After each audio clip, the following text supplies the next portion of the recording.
Greetings, my fellow freedom-loving sovereign thinkers. Thank you for tuning to LL3-Podcast. My name is Craig, transmitting from the beautiful realms of planet Earth. Today's date is Sunday, September 28th, 2025. This is episode 1901. The Grand Blanc Mormon Church Attack, which is another firearm-free zone and contradicts its faith. Before I proceed, you can follow me on multiple social media sites and podcast channels. Just type in Look Your Luck number 3, Look Your Luck Roman number 3 with 3 eyes, or Look Your Luck Roman number 3 podcast. In addition, if you have any questions, comments, recommendations, all that good stuff, whatever you do, please use decorum. Hit me via email to ll3.podcast@proton.me. If you want to donate, go to PayPal at me or cash.app/Look Your Luck number 3. If you want to follow me or give me a little crypto love on Steemit, you can find me there at LL number 3-podcast. Yes, so just checking on some sites, and this one got my attention again. Another horrific event at a church, house of worship, etc.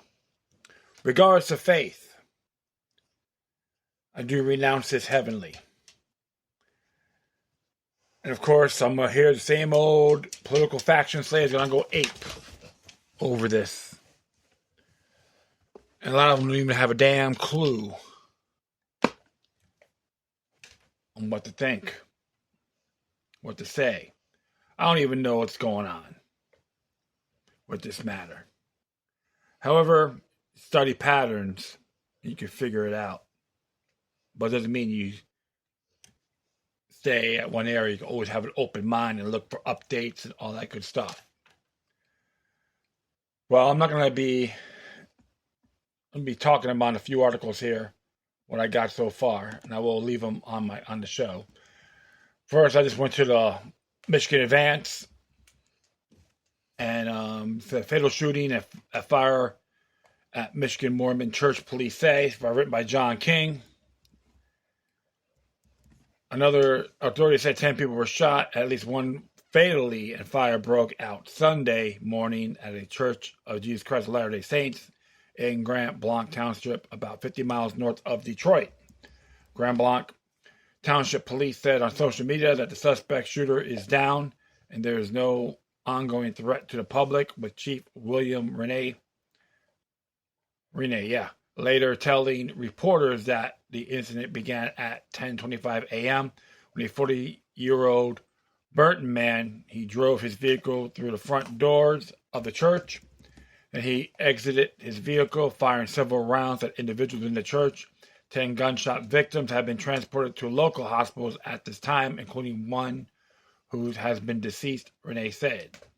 Officers, including with the Michigan Department of Natural Resources and Grand Blanc Township, arrived on the scene a short while later, engaged in gunfire with that particular individual, neutralizing that suspect, Renee said, adding that the fire is thought to have been deliberately set by the shooter.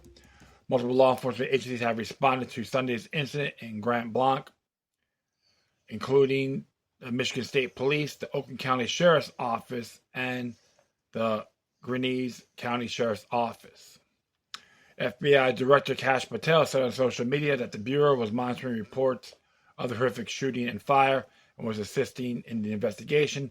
Violence in a place of worship is a cowardly and criminal act, Patel said. Oh, really? How convenient, right?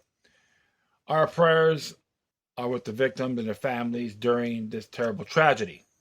Governor Gretchen Whitmer also shared a statement on social media saying her heart was breaking for the Grand Blanc community. Violence anywhere, especially in the place of worship, is unacceptable. Whitmer said, I am grateful for the first responders who took action quickly. The Church of Latter-day Saints, Church of Jesus Christ of Latter-day Saints, based in Salt Lake City, issued a statement saying we're deeply grateful for the outpouring of support from around the world. In moments of sorrow and uncertainty, we find strength and comfort that our faith in Jesus Christ, places of worship, are meant to be sanctuaries of peacemaking, prayer, and connection. We pray for peace and healing for all involved. Doug Anderson, a church spokesperson, said. The shooting occurred less than 24 hours after the death of church's president Russell M. Nelson, who died Saturday at 101 years old. The Grand Blanc Township incident follows another church-related shooting in late June, when a man wearing tactical gear carrying multiple firearms entering a Cross Point Community Church in Wayne, Michigan, before being fatally shot by church security. The shooter's mother in that incident was reportedly a church member, and he had attended services several times over the past year. That's just one area, and I've been getting updates on this. And I thank Zero Hedge for putting this out. And it says here, let me see. I'm just gotta renew it. And the same thing, 4:43 p.m. At least 1 dead, 9 wounded after shooting at Michigan Church. Tyler Durden done this. And the New York Post can confirm that an armed suspect who killed at least 2 people, wounded 9 others at the Michigan Church of Latter-day Saints earlier is 40-year-old Thomas Jacob Sanford. Here's more from New York Post. Sanford, a U.S. Marine, according to his mom's Facebook page, rammed his Chevy Silverado truck into a building before unleashing the assault in the Church of Latter-day Saints in Grand Blanc Township, armed with a semi-automatic rifle. An old Facebook post by Sanford's mother says the gunman who died at the scene in a shootout with cops who served in Iraq from 2004 to 2008. Law enforcement sources confirmed that Sanford from nearby Burton, Michigan, is the line suspect. There's a tweet too from Benny Johnson. And I'll just go do one more here. This is like before 5:28 Central Eastern Time. Michigan Church shooting. Latest details from authorities. At least 2 people were killed and 9 others wounded in a shooting at the Church of Jesus Christ of Latter-day Saints in Grand Blanc, Michigan. Police said authorities reported that gunmen slammed into the church with a mid-sized truck during a service, opened fire, and then set a blaze that engulfed the building. Police said more victims may be found once it's safe to re-enter the area. Officers exchanged gunfire with the suspect, killing him. He was identified as a 40-year-old man from Michigan, but no name has been released, nor has official motive been disclosed, but we all know who he is now. Shooting has come as members mourn the death of Russell M. Nelson, the president of the Church of the Latter-day Saints, which he was 101 years old. Grand Blanc police chief said authorities will execute a search warrant of the suspect's residence and comb through cell records and find out there was a motive.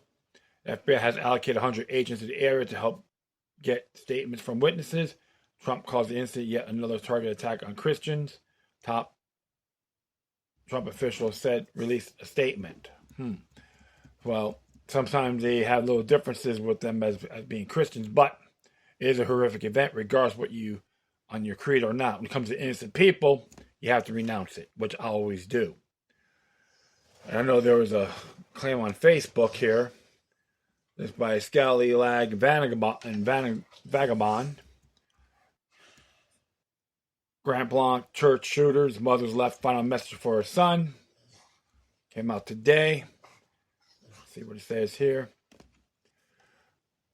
Brenda Walter Sanford, the woman thought to be the mother of the 40-year-old Michigan LDS church shooter that at least killed at least 2 and left 9 others injured and many others now feared dead.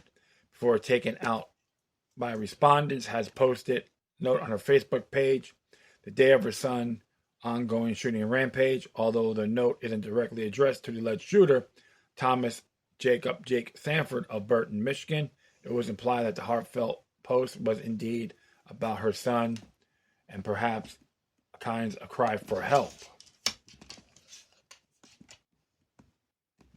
And of course, they read the post here of John H. Photo allegedly located at the Grand Blanc shooter's truck of the mother's Facebook profile. trying to read this. I read it down here. That's what she said here. Let me just large it up a little bit. I'm just winging this as we speak. As it says here, people lack accountability. They said, you could have talked to me. No, I couldn't. You don't listen. You don't deflect. You twist everything into attack, then play the victim. Conversations with you aren't healing. They're exhausting, draining, and emotionally suffocating. Every time I try to speak, it feels like walking through a maze of blame where my words are used against me. My intentions questioned and my emotions invalidated. I end up questioning myself, doubting my own perceptions, because nothing I say lands without being turned into a justification for your behavior. I spent too long bending, softening, and framing my words to fit the narrative you want, hoping for connection, for understanding, for a simple acknowledgement of reality. But it never comes. Instead, there's defensiveness, twisting, and manipulation, all while you act like the wrong party. And honestly, I won't invest my emotional energy in someone who consistently prioritizes winning over understanding, control over empathy, and excuses over responsibility. I don't owe my peace to someone who shows up only to argue, to gaslight, to manipulate, and then claim victimhood when the consequences of their actions are pointed out. My time, my energy, my clarity, and my emotional well-being are precious, and I am done sacrificing them for someone who refuses to engage honestly. I protect my claim, my boundaries, and my truth, even if it means walking away from the illusion of connection you so desperately cling, but never truly embody. Images of a parent's account shows photos of her son with his young child and wife. Other recent posts include the mother seemingly taking the task to Congress about benefits, insider trading, and their remuneration, and the public services to the public. Unbelievable. And sometimes, I question things myself. Was this person very disorientated? How many shots he may have taken that controlled his psychological thoughts on long term? I don't know for sure, but there's possible. But I'm not going to jump to the conclusions either on this matter. It is very disturbing. You see this happening. Happened to another incident that happened in Portsmouth, North Carolina or South Carolina. Went on a shooting spree. Another soldier went on a shooting spree, but got detained. How many of them are considered Manchurian candidates, mind control victims? We don't know for sure, but is it possible? Yes, but I can't say I'm guaranteed anything. Just speculating right now. But don't be surprised if that's the case. Sometimes this really really disturbing when I see things like this. And what we're observing as we speak in these United States, they really want a war against our liberties, our freedoms. Psyops. I saw one with Revolutionary State of America, some communist movement on RSA. These pathetic minions out there, faction slaves, think they're going to control us all. Well, just to let you folks know, blowback can occur when you least expect it. Because a lot of folks out here are seeing the bigger picture. I know I'm digressing here, forgive me, but it's just everything's all coming into one nutshell, supposedly. But the only thing I can say is sometimes these places here can be disturbing. But I'll be right back. I'm going to talk about the Michigan gun law and plus their creed. So stay tuned. I'll be right back. All right, I'm back. So I'm reading here from the Michigan laws, MCL, section 28.425.0. As it reads here, premises on which carrying concealed weapons or portable devices that uses electromuscular disruption technology prohibited. Premises defined exceptions to subsections 1 and 2 violations and penalties. 1, okay, we'll just do that here. Subsection 1 is subject to subsection 5, an individual licensed under this act to carry a concealed pistol or his exempt license under the 12AH shall not carry a concealed pistol or premises on anything of the following. And I'll just head down to subsection E. Any property or facility owned or operated by a church, synagogue, mosque, temple, or other place of worship, unless the presiding official or officials of the church, synagogue, mosque, temple, or other place of worship permit the carrying a concealed pistol on that property or facility. Okay, so the question is this. Did any officials let them have members be carried in their facility? That's the question. Okay, sometimes I may jump the gun, but it could be considered to be a firearm-free zone? Yeah, it can. Yes, it can. So that's the law right there, the subsection E. Any property or facility or operated by a church, synagogue, mosque, temple, or other place of worship, unless the presiding official or officials of the church, synagogue, mosque, temple, or other place of worship permit the carrying of concealed pistol on that property or facility. So the whole thing is, this law here is pretty irrelevant, okay? But it should always be, hey, you have the right to carry. If they have the permission, made it official, that's fine. But the question is, does the Church of Latter-day Saints actually exercise this? That's the one thing I always have to say. So sometimes my titles, I can jump to conclusions, but I always think too, because I just actually winging it this episode. And this is what I got here from the Book of Mormon in defense of our families. This is from the Book of Mormon online.com. And as it reads here, let me just put this up a little bit. Book of Mormon, chapter 32, Alma 43, verses 9 through 15, as it reads, and now the design of the Nephites was to support their lands and their houses and their wives and their children, that they might preserve them from the hands of their enemies, and also that they might preserve their rights and their privileges, yea, and also their liberty, that they might worship God according to their desires. Here's 10. For they knew that if they should fall into the hands of the Lamanites, that whatsoever should worship God in spirit and in truth, the true and the living God, the Lamanites would destroy.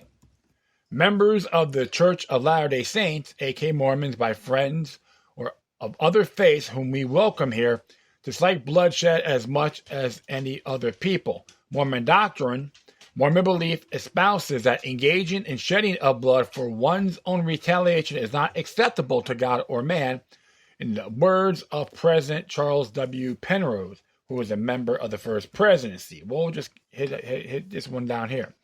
It is not the right for us to engage in the shedding of human blood for vengeance or retaliation, but when the Lord commands or inspires his servants to counsel the sons and daughters of Israel to lend their aid in the work of righteous warfare, that is different.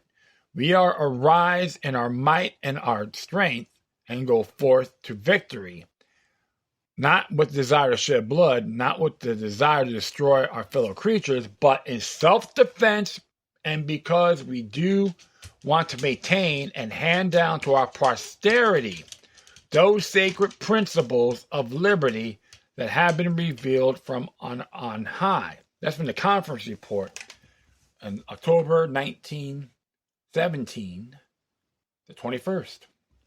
Another Mormon apostle, more correctly, apostle to the Lord Jesus Christ, states this way: self-defense is as justifiable where war is concerned as where one man seeks to take the life of another.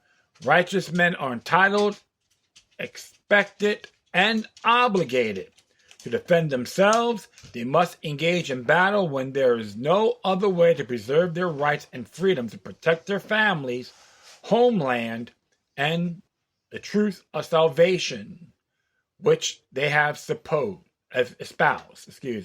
Bruce R. McConney, Mormon Doctrine, page 826. God directs us individually and as a people, and as he did the armies of his people who were once in ancient America. Those who took battles unaided by him and not condoned by him and motivated by wicked desires of gain and priestcraft also perish in full as a civilization. So, truth of the matter is, based on this, they have a duty to defend themselves and others. So that's why I have to ask to my fellow Mormons out there, especially in Grand Blanc, was anyone there prepared for horrific events just like this one? That should not just go to the Mormon church, but every other house of worship around the world. It is bigger than what it is. You'll be, like I said, we don't know if this gentleman could be another Manchurian candidate, mind control victim, the assailant.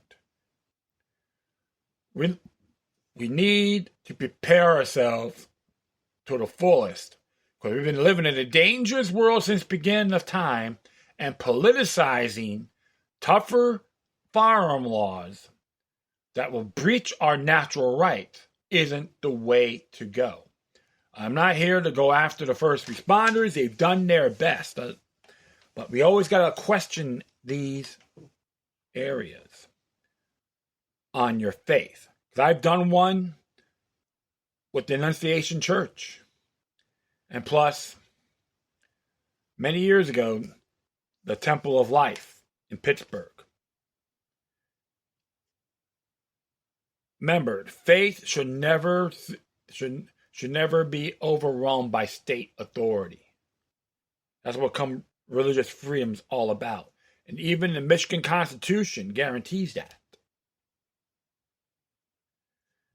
So that's how I look at it. That law, for me, and as far as I'm concerned, is void and without force. It's just horrific what occurred there. And I may have my disagreements with them. But no one deserves to be massacred in any way, shape, or form, especially innocent people in the house of worship. We need to be vigilant, because a lot more of this is coming. You can use part of the communist revolution, the color revolution, whatever the hell you want to call it, the faction slave movement. Want to try to tell us how to live and think they can't even take care of themselves. Just another Rothschild moment, I can say. Allegedly. But the truth of the matter is, my friends, we need to be vigilant regardless of where you're at. And that will be it. I thank everyone for listening. Plus, feel free to download and share throughout your social media networks. If you have any questions, comments, recommendations, etc. Whatever you do, please use decorum. Hit me via email to ll3-podcast@proton.me. I'll leave all the footnotes on this episode so you can read it for yourself. If you want to donate, go to PayPal or me or Cash on app /look3. If you want to follow me on Steemit, give me a little crypto love there. I'm at LL3-Podcast. Hope for the best, prepare for the worst, and put your prayer and faith and power to enlighten the rest of the world for true peace, security, and spiritual prosperity. Once again, thank you for your time. Plus, always remember that demoniac resistance is healthy for the soul and can liberate humanity. Till next time, take care of yourselves, keep on spreading the love, and may your guardian spirits be with you.